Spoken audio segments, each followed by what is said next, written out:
The biggest problem we are facing now is people are not able to sleep. That is one of the biggest problems. நம்ம இப்போ என்ன பார்க்குறோன்னா is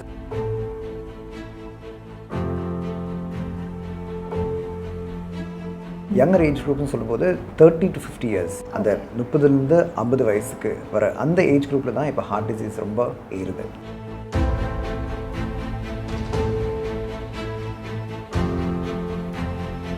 Years, 30 years back, it was primarily men who were trying this. Now even girls have started. Now they see a very famous movie star having a cigarette in a hand or having a drink. Adu paakumbodhu they feel that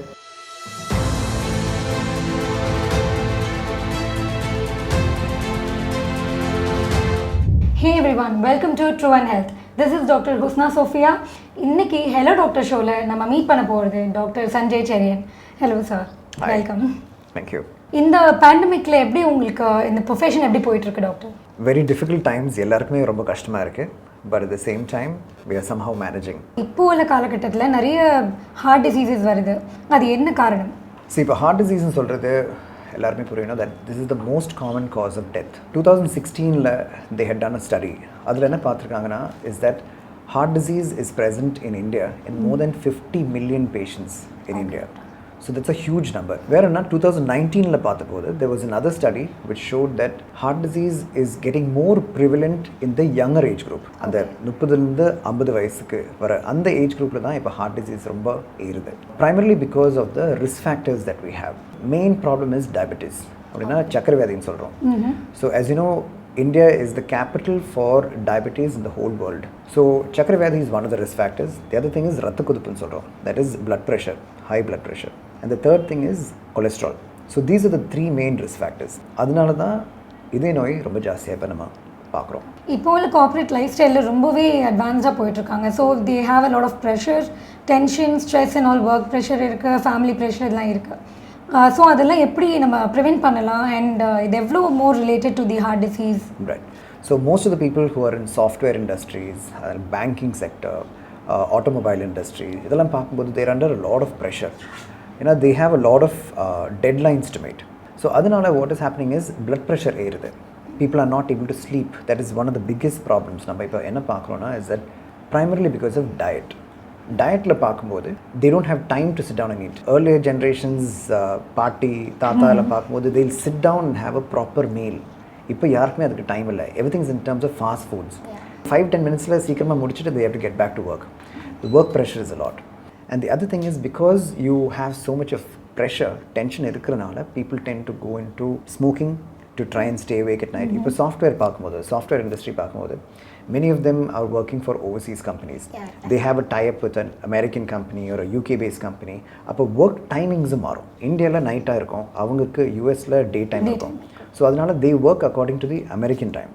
அதனால they are sleeping all through the daytime here and night time ஃபுல்லாக அவங்க work பண்ணிட்டு இருக்காங்க. So because of all these changes, there's a lot of added stress to the body. Idhula where another big risk which we're seeing now is that the people in this age group, in the 30 to 50 years nama sollirkom, and the age group la now people don't have time for exercise. Exercise pandradhukku time illa. So how about the diabetes, doctor? As you said, diabetes is actually being a very big factor which has been related to heart diseases. Yeah. So இப்போ again நான் சொன்ன மாதிரி இந்த risk factorsல sugar is the biggest problem. So how do we control this ன்னு சொல்றது, first thing we have to identify it. அதை எப்படி identify பண்ணுறதுனா it's a very simple thing. யூஸ்வலாக ஒரு 40 years 30 years 40 years தாண்டும் போது ஒரு ரொட்டீன் செக்அப் தேவை இருக்குது.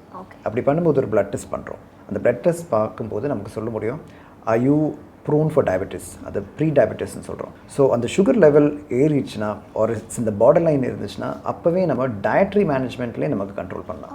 It's a very wrong notion thing that ஒரு வியாதி வந்துச்சுன்னா கட்டாயமாக நம்ம மருந்துகள் சாப்பிடணும், அப்படி இல்லை.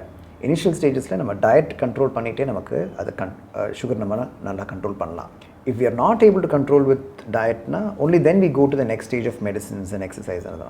So primarily diet, நம்ம டைமுக்கு சாப்பிட்டாச்சுன்னா and நம்ம என்ன சாப்பிட்றோம், primarily rice products நம்ம கொஞ்சம் reduce பண்ணணும். That is, rice சாப்பிட்டாலும் நம்ம we need to try and avoid processed food. So we should avoid that. We should go back to eating traditional foods. That is very important. So doctor, இப்போ வந்துட்டு இந்த காலகட்டத்தில் நிறைய இந்த மாதிரி ஸ்மோக்கிங் பண்ணுறாங்க, ஆல்கஹால் கன்சியூம் பண்ணுறாங்க. அவங்க why do they get more addicted to it?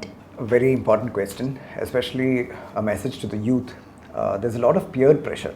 The later years of school, early stages of college, at the time people try experimenting a lot.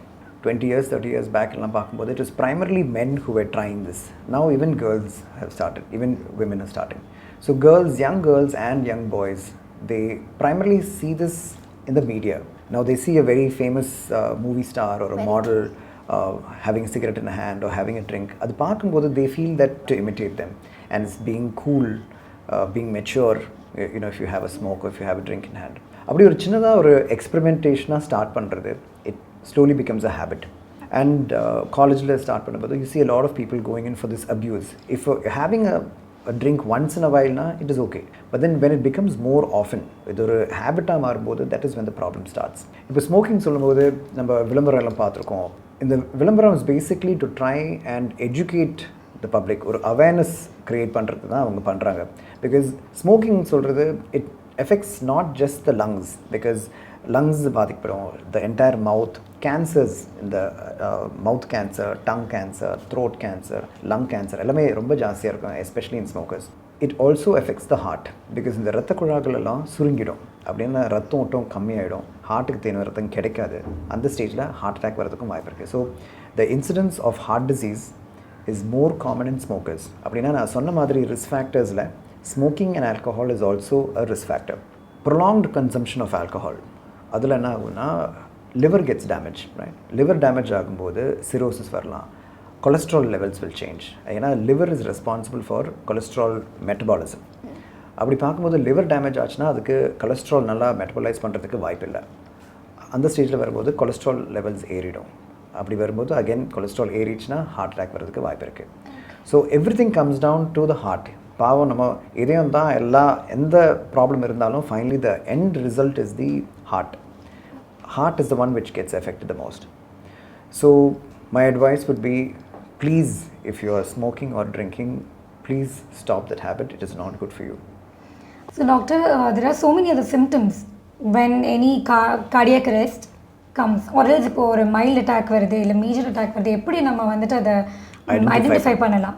Again, a very important question. One of the biggest problems with heart attack னு சொல்கிறது, ரொம்ப பேருக்கு heart attack வருதுன்னு அவங்களுக்கு தெரியல. Because நம்ம படத்தில் பார்க்கும்போது எல்லாருமே சொல்லுவாங்க, ஐயோ நெஞ்சு வலிக்குதே. எல்லாருக்குமே நெஞ்சு வலி வராதுங்க. சில பேருக்கு ஒரு எரிச்சல் இருக்கும். அப்போ எல்லாருமே சொல்லுவாங்க கொஞ்சம் அசிடிட்டி இருக்குது, அவங்க அப்படியே போய் கொஞ்சம் ஜெருசல் குடிப்பாங்க, கொஞ்சம் சோடா குடிப்பாங்க. they think that it is gas. So that is one of the first symptoms. The other thing is, சில பேருக்கு நான் சொன்ன மாதிரி நெஞ்சு வலி வரலாம். கையில் அந்த சேம் வலி வருது, கைக்கு பறந்து போகிற மாதிரி ரேடியேட்டிங் பெயின் சொல்கிறோம். To go to the shoulder, left hand and to the low down the hand. சில பேருக்கு மூச்சு வாங்குற மாதிரி வரலாம். அப்படின்னா படிக்கட்டெல்லாம் ஏறும்போது ரொம்ப மூச்சு வாங்குற மாதிரி, தலை சுற்றுற மாதிரி, மெனி டிஃப்ரெண்ட் சிம்டம்ஸ். நம்ம என்ன பண்ண முடியும்னா, if the patient has these risk factors, நான் சொன்ன மாதிரி இந்த சக்கரவியாதி, ரத்த கொதிப்பு, கொலஸ்ட்ரால் எல்லாம் இருந்துச்சுன்னா, ஃபேமிலி ஹிஸ்ட்ரி இருந்துச்சுன்னா, ரொம்ப ஸ்ட்ரெஸ் இருந்துச்சுன்னா, அந்த ஸ்டேஜில் அவங்களுக்கு இது மாதிரி ஏதாவது ஒரு அன்கம்ஃபர்டபுள் ஃபீலிங் இருந்துச்சுன்னா, always better to go to the hospital first. நீங்கள் செல்ஃப் டயக்னோசிஸ் பண்ணாதீங்க. டாக்டர்கிட்ட போய் பார்த்துட்டு அவங்க டிசைட் பண்ணிட்டோம்.